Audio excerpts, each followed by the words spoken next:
welcome everybody. Welcome to Lunchtime Topics. I'm Kate. I'm the Director of Programs and Communications here at the Creative Coast.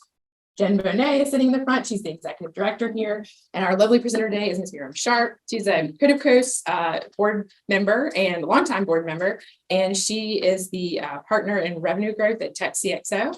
And she's going to be talking with us about leveraging generative AI to boost revenue for your products and services. I'm here to talk with you about what I have been learning really at warp speed about this thing called generative AI or artificial intelligence. And yes, we will talk about together about how we can start to think about using it to boost revenue for our products and services. I am a revenue growth partner at TechCXO. We're a group of 100 partners around the country who work as interim and fractional CXOs. So I work as a CMO. We have CTOs, CFOs, CHROs, all the different Cs. We even have a group that's called executive operations, which will jump in as interim CEO or COO. So marketing has been my thing. I love it. And now that generative AI has sort of emerged on the scene as something that we can use, especially in marketing, I just thought it would be really fun to use this as a great excuse to research it and learn about it for myself and share it with you and learn with you today. So I'm the professor and the student all at the same time. My name, Murem, was generated by a human being, MUR from my late mother's name, Muriel, and EM from Emil. But I think I'll throw it out there after this and see if I can get a rename on what my name should be according to generative AI. But my dad used the old-fashioned method, paper and pencil. We're entering the Wild West. Even though artificial intelligence has been around for quite a while, and we'll talk briefly about it, generative AI has really just jumped on the scene, and it is pretty wild.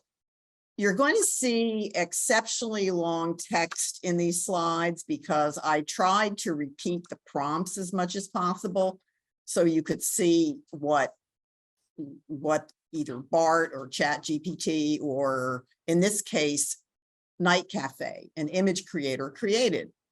And the final prompt I used was cowgirls in front and cowboys riding fast on horses in Wild West scene, no guns and no side saddle and wearing vests. Well, I said the no guns because the first few came in with guns and I didn't want guns. And then they had a woman riding side saddle in the Wild West. Come on. So I had to go back and get Night Cafe to kind of get with it. Okay. So let's start down the rabbit hole.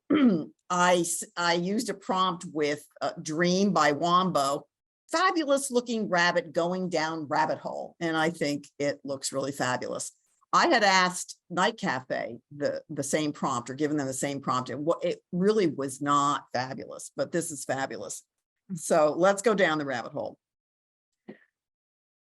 I asked BART, which is one of the text generators, to give me an outline for the presentation. Literally, this green is what I asked about how generative AI tools can help generate revenue for products and services. And this is the answer. It gave me an intro and it gave me 3 categories: sales, customer service, products and services, and then a summary. I didn't just take this and use it. I think that's the first lesson I've learned, and probably you also have already figured that out. It's going to be rare that you take the first response to a prompt from, verbatim. So instead, I looked at it, but then I created today's agenda. I said, hold your horses. First of all, we ought to touch on what is artificial intelligence, then talk about generative AI, learn about how it works and some of the benefits, and then, get into the core of why you're here. I mean, as advertised, we're here to talk about boosting revenue. And I'm going to go into examples about messaging, product or customer support and products. And then I'm just going to talk about some of the tools that I explored and used to put the presentation together and just have some fun learning. We have to touch on cautions because one of my partners, who's a CTO partner, it was interesting when I posted about this on LinkedIn, his response was, okay, that's great, but there are a lot of downfalls and a lot of things you should be careful about. So we'll have a caution slide. And then maybe we'll chat about what we might do to keep this dialogue going. So first of all, the prompt. What is artificial intelligence and how long has it been around? Again, these are very kind of lengthy answers because this is what I didn't. Yes, ma'am. I'm not sure that everyone knows what a prompt is. Okay, thank you. All right, a prompt is, it's like a search. It's the field that we use probably every day to do a Google search. Thank you. And there is a new job called prompt engineer, and that could be the subject of, you know, probably a whole other discussion. I'm not even sure what it is. Is it an engineer or is it a marketing person? I was my DIY, do-it-yourself prompt engineer. And that's something, once you dive in to the rabbit hole, you'll find that you need to refine your prompts and keep refining them. I can't even say on average 3, 4, 5 times, sometimes before you get what you want. So artificial intelligence is a branch of computer science, and it's been around all the way back to 1956. Apparently, there was a meeting at Dartmouth, and it sometimes is referred to or thought of as machine learning. What is generative AI then? It's a type of artificial intelligence, and it's very germane to folks like us in the room today who want to create content. Content, text, images, video, audio, and content for the purpose of conducting business. And that would include nonprofits. I mean, we are all out there trying to attract people to pay attention to whatever products or services or programs we have to offer. And sometimes they're paying us cash money, or other times they're paying us with their attendance, like you are today, because it's very important for the Creative Coast to have people use the Creative Coast's resources. It learns from large amounts of existing data. I think we could have 2 or 3 more sessions just about this and just about how the different engines were constructed, which ones are more current than others, what, the data. It's been said that ChatGPT, which is one of the text generators, and they can also generate other forms of content, may be based on 2021 data, and that Google, which is behind BART, is more current by a year or 2. So how does it work? It learns from large amounts of data. Companies like Google, Meta, well, Google/Alphabet, Meta, the Facebook owner, and others are really the foundation of generative AI. And I'll do a little sidebar here too. I came across a number of articles about how Google went into a huge panic, I guess around last fall when ChatGPT became popular. And now they have, like, I don't know, hundreds of people working on the different forms of generative AI tools that Google is putting out there. And I'm going to talk about a few of them, but I encourage you to sort of follow some of the big tech giants to see what's happening with them. And then also the other end of the spectrum, start following some of the very new innovators in this whole field, which is a lot of fun. Maybe 1 or 2 or 3 will come out of Savannah sometime. So what are some of the benefits? Increasing efficiency. It automates tasks that otherwise require manual labor, take a long time. It frees up employees from doing mundane things or even cool things like writing PR releases or posts, but they can just do them quicker. And generally they come out better if you use AI to your advantage. And what does that mean? It might mean, again, modifying your prompt 2 or 3 or 4 times before you decide to publish that post, or putting that same prompt or inquiry, welcome, into different text generators, or as I did with image, to different image generators, and see if there's a better response altogether. And that speaks to the quality. We're humans. We simply don't have access to all the ideas and recently or previously formulated answers to the same inquiry that you put in today. Somebody probably put one in 5 seconds ago or 2 days ago that was similar. And this is a kind of a self-learning system. New possibilities. I get especially excited about this, coming up with new products and services. Later on in the presentation, I did put in a prompt to try to come up with a new product. And I was very tempted also to run this live on the internet, but you know, the technology gremlins are usually afoot when you're giving presentations. So I figured if I tried to do this live and online, there might be a minor disaster. But so I went ahead and asked it to create a new product for us. And the personalized experiences, I've just begun to experiment with this, to be able to write emails to very specific, you know, an individual about a product or service I'm trying to talk with them about, or up front of that during customer discovery, to find out what their problems are that I probably should be addressing with a new product or service. That through AI, you can prompt it with Tom Sharpe. He's a real estate broker. Yeah, we're related.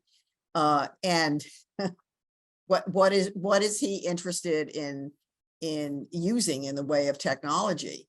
Oh, I see he already uses something called Buildium, which is a very powerful application where he can put all of he has a big property management business in addition to the regular real estate broker stuff. And Buildium is very cool. He's been using it for years, but they're competitors to Buildium who might want to go after his business. Buildium is something that you can put all your tenants and your investors and your maintenance people in and stuff like that. And they'll know that he's in Savannah, and they'll look at his LinkedIn, they'll look at his Facebook, they'll look at everything that's out there and come up with a very personalized message to him. So I get, as you can tell, I'm down that rabbit hole, but I really especially like the idea of what it's going to do about personalized experiences. Yes, sir. Question. So is this something that only works when you prompt it to? Yes. Again, you have to, you go to that. Each one of these tools begins with that field. And then once you prompt it, is it continuous, or do you have to keep repeatedly like prompting it? You have to keep prompting it, right? And again, some of the early learnings that I've had is to try to be as specific as possible. You can say, I only want 3 sentences about it, or present it in bullet points, or present it in a graph or a chart. Yeah, you kind of learn just by doing. So how does it go by like automating it then? So where you wouldn't have to continuously prompt it?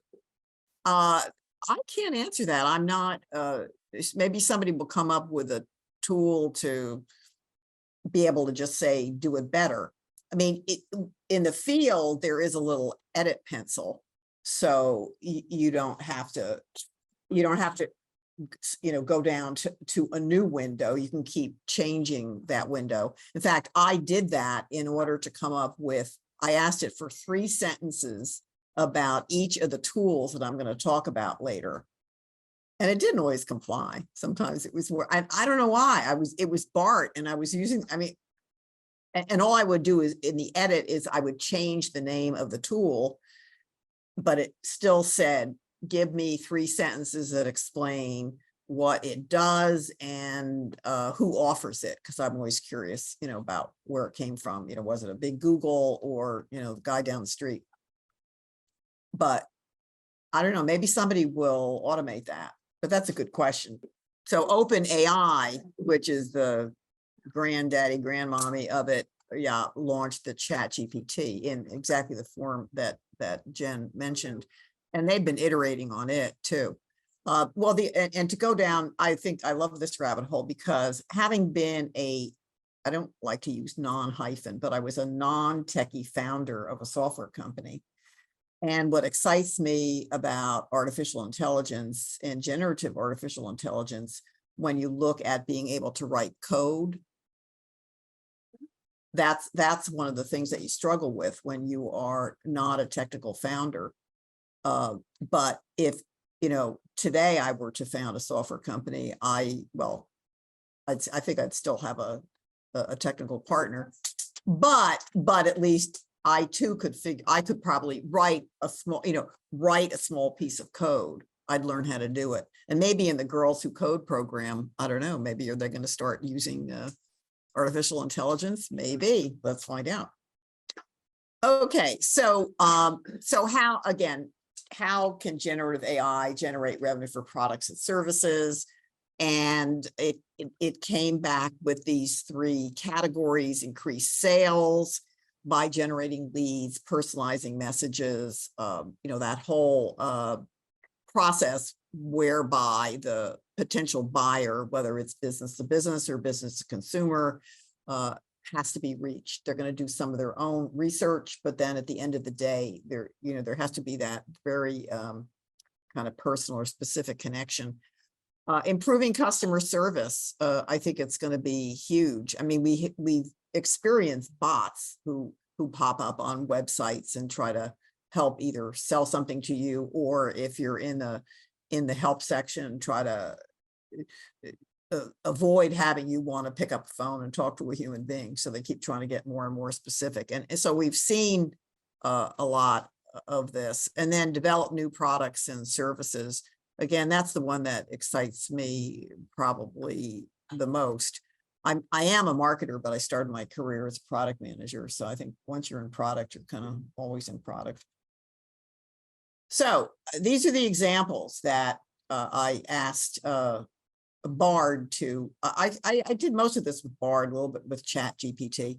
I said, recommend 5 HubSpot benefits to the Creative Coast, a nonprofit organization with a limited budget. So it actually came back with a lot more text. I allowed it to just generate a ton of text, but it came up with these points and I thought they were on point. They picked up right away on the limited budget. So they said, you know, we have affordable pricing models. You can come in free or, you know, limited by seat. It's a user-friendly interface. They kind of assume that, you know, most nonprofits, unless they're huge, don't have their own in-house tech staff and people, and they have a lot of volunteers too. So you need to be able to, you know, get in and use it rapidly. Maybe there's a certain amount of turnover of volunteers, especially, but you still want powerful features because, you know, it's a tough market out there for nonprofits as well as for-profits.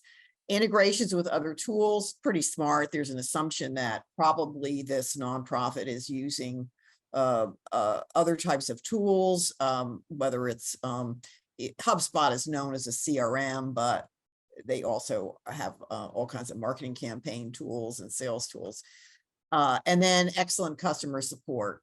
Here too, the assumption is, and maybe they looked at the Creative Coast, I don't know, and looked at how many staff members there were. I mean, I'm probably reading too much into it, but I thought it was a pretty intelligent set of benefits to pull up. So that's the beginnings of talking about this personalization. And then customer service. What are the 5 most frequently asked questions or FAQs by Calendly users? So I asked Bard what they were. And the first one made a lot of sense. How do I create a Calendly link? I mean, how do I let people schedule with me?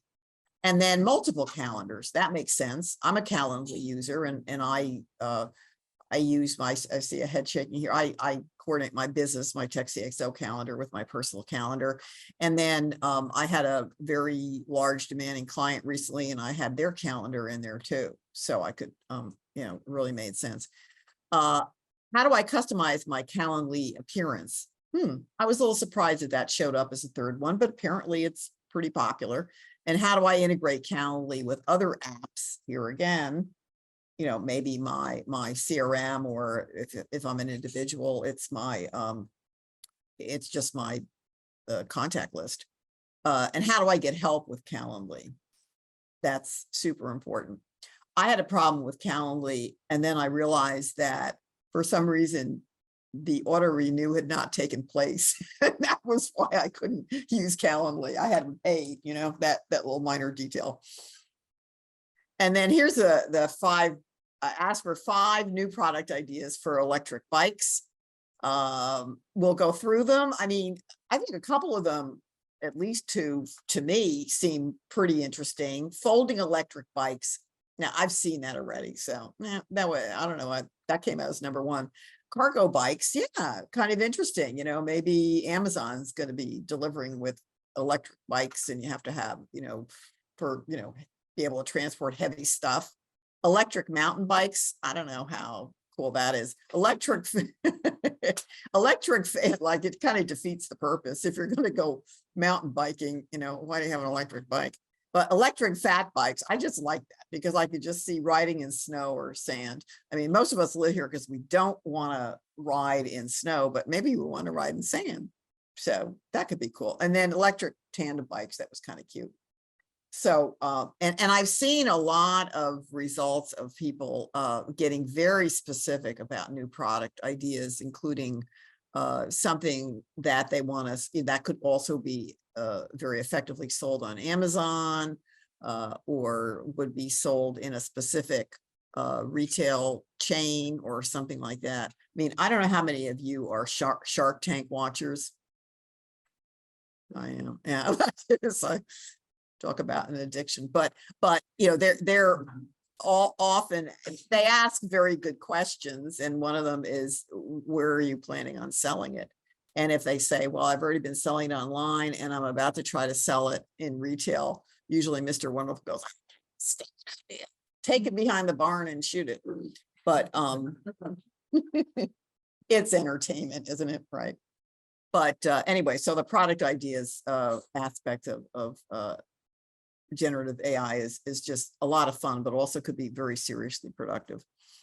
So of the 4 categories of generative AI, namely text, images, video, and audio,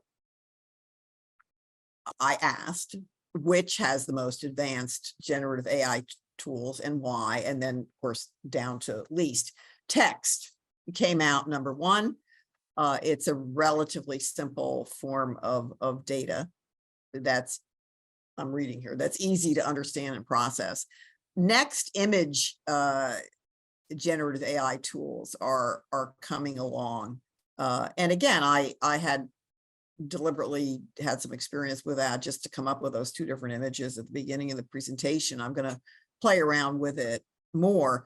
The other thing I like about the image generation is, I have an iStock account, but usually the better photos are very expensive. Number 1. Number 2, which is really number 1, you basically put something in the search, like I want a group of intensely interested looking people at a meeting, and unfortunately, sometimes you get way too many responses, and it's very hard to refine it. And then when you do refine it in iStock, pretty soon, then you're down to 3 or 4 that are useless.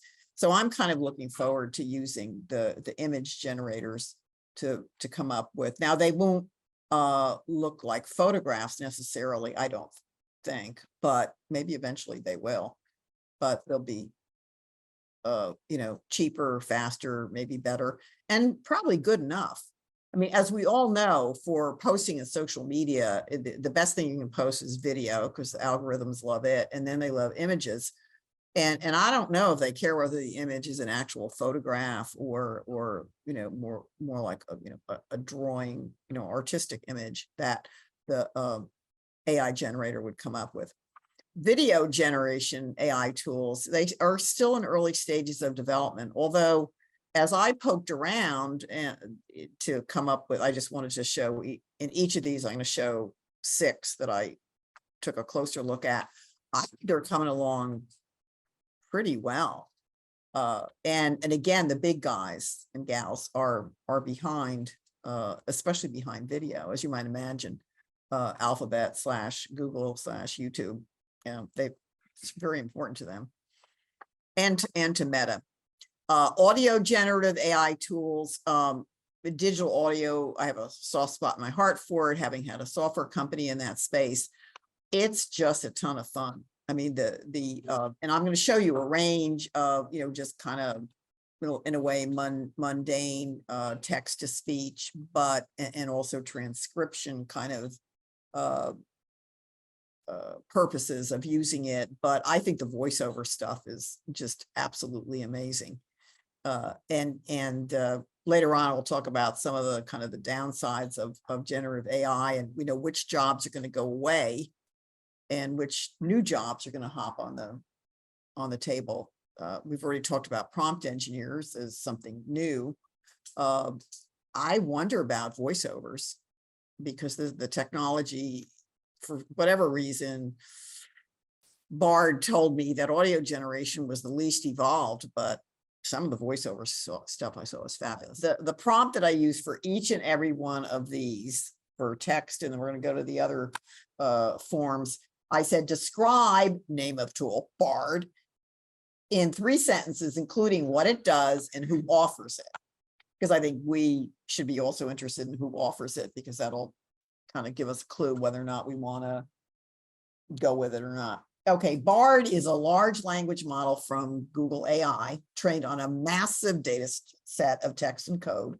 It can generate text, translate languages, write different kinds of content, answer your questions. And it says it's still under development, but it has potential to revolutionize the way we interact with computers.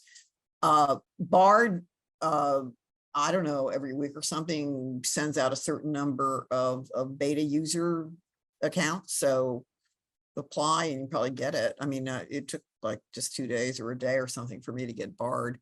Is anybody else using Bard or tried to get it? Okay, right. So just go ahead and ask for it, because why not? I mean, Google's behind it.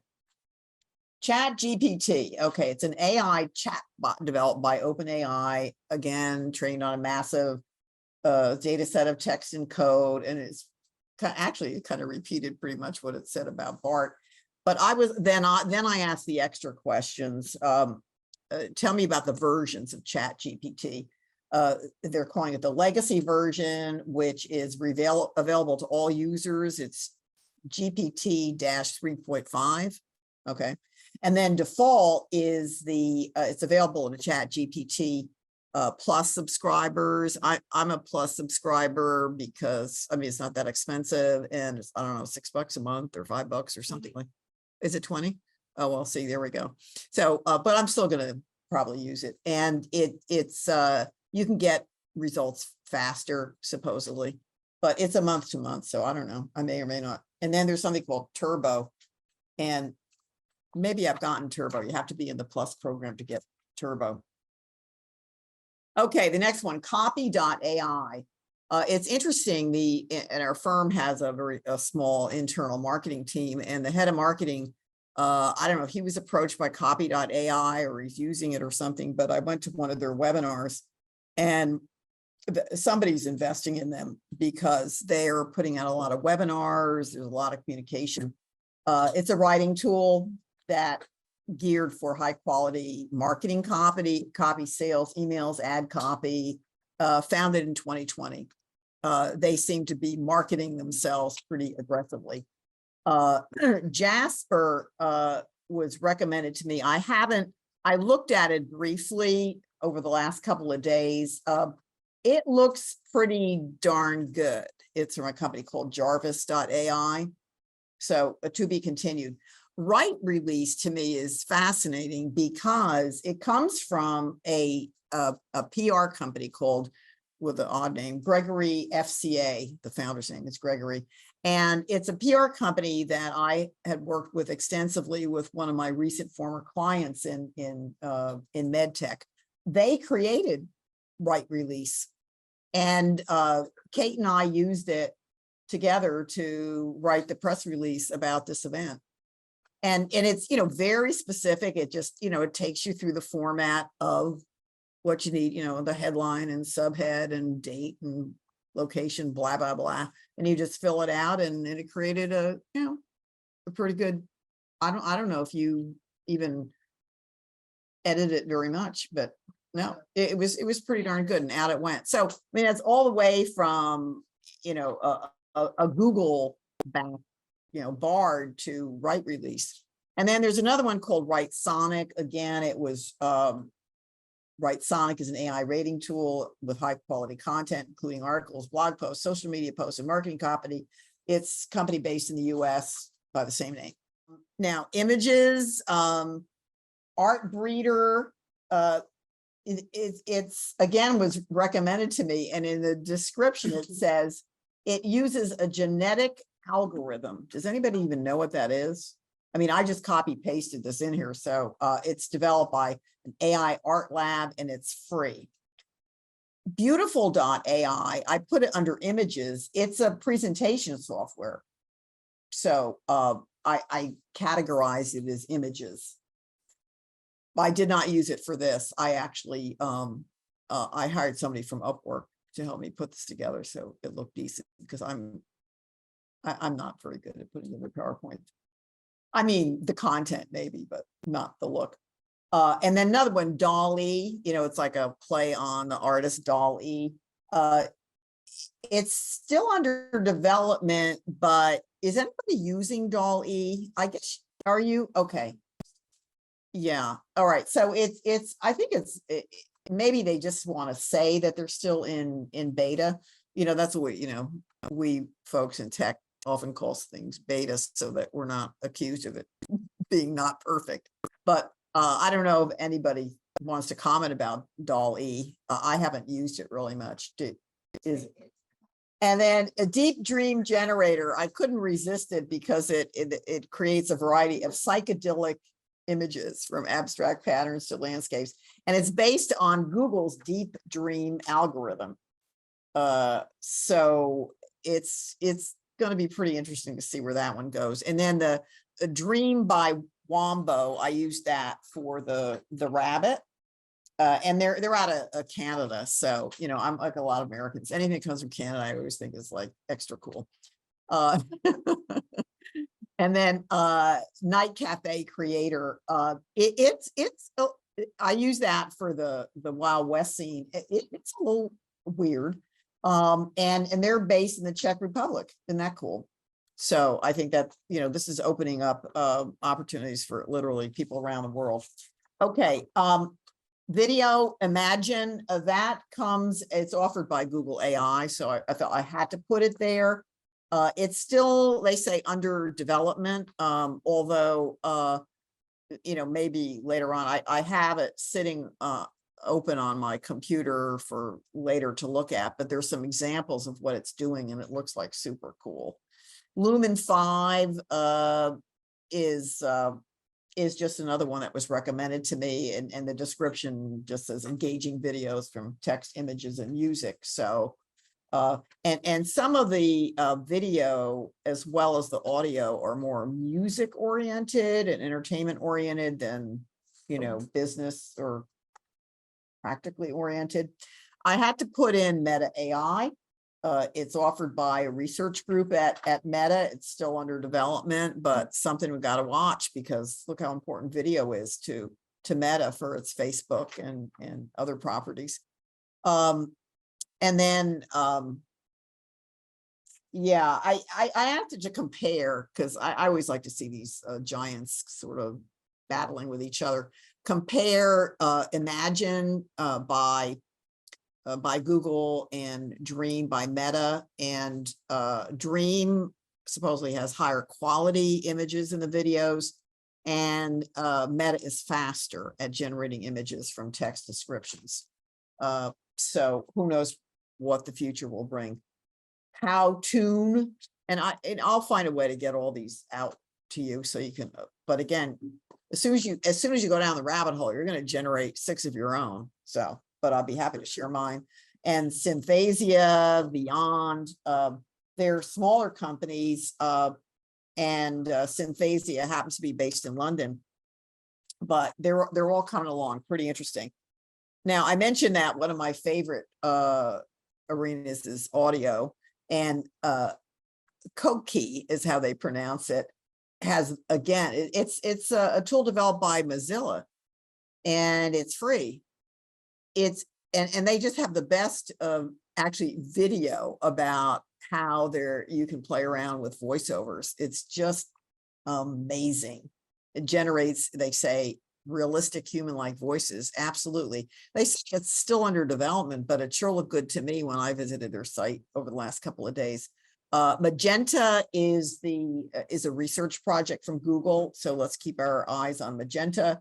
Murf.ai is out of San Francisco, and again, it's always trying to get human-like voices, unless you want to have a funky voice, which they can come up with. I put in otter.ai. It's a transcription tool that can transcribe both audio and video. And I know that for some of the partner meetings that we have, the firm or somebody on the call has always been using Otter AI, and within seemingly seconds after the meeting ends, we get the transcription. So that's actually going, reverse direction, the audio to text. And Play HT is also, it's also out of San Francisco. Well Said, I came across early on, which for me was like 3 weeks ago, early on in my exploration. And they're kind of up there with Koki. They do a really good job at voiceovers. And again, I think unfortunately that profession may be shrinking.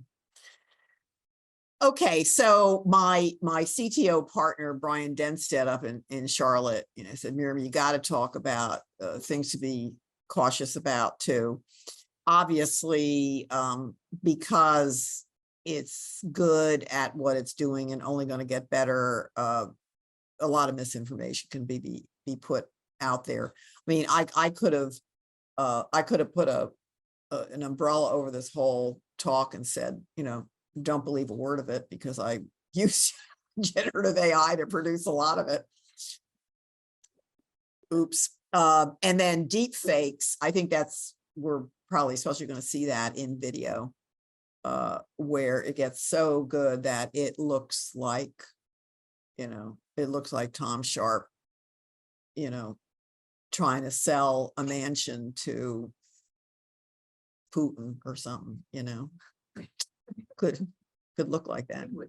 He wouldn't do that. And then the job displacement, which we talked about, and then bias.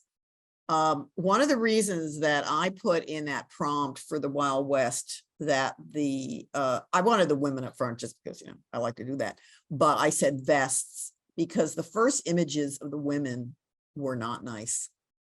So I said, put vests on them. Yeah. So, all kinds of stuff can pop out here that's not nice. And, can be bias means discrimination, right? There's lots of forms of discrimination. So be careful of these risks, be vigilant. And I think we're going to see more and more policies coming out of, or companies wanting to have policies and certifications and goodness knows what about the use of generative AI. I have some other slides. I'm not going to show them actually, but I did some more research about the whole area of intellectual property and copyrights and things like that. I don't want to give you legal advice, but that's another caution. So in conclusion, AI has been around. And generative AI literally generates text, images, video, audio, and a lot more. You can learn how to use it. It's pretty easy to get going. It can boost revenue for products and services. I've already seen it start to happen. I actually recently hired, just for like a few months, a firm to work with me on my LinkedIn profile, LinkedIn marketing, and so forth. And one of the first things I asked them was, are you going to be using generative AI?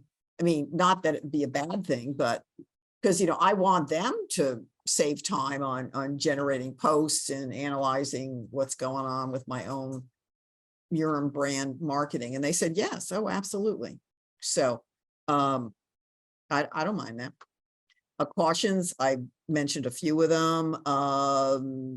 Can we have fun with it? Oh, sure. Somebody said to me that generative AI is like fire. When fire was discovered or invented, it had good uses, and then it also burned things down. So in fact, they referred to fire as a technology. So this is just another one of them.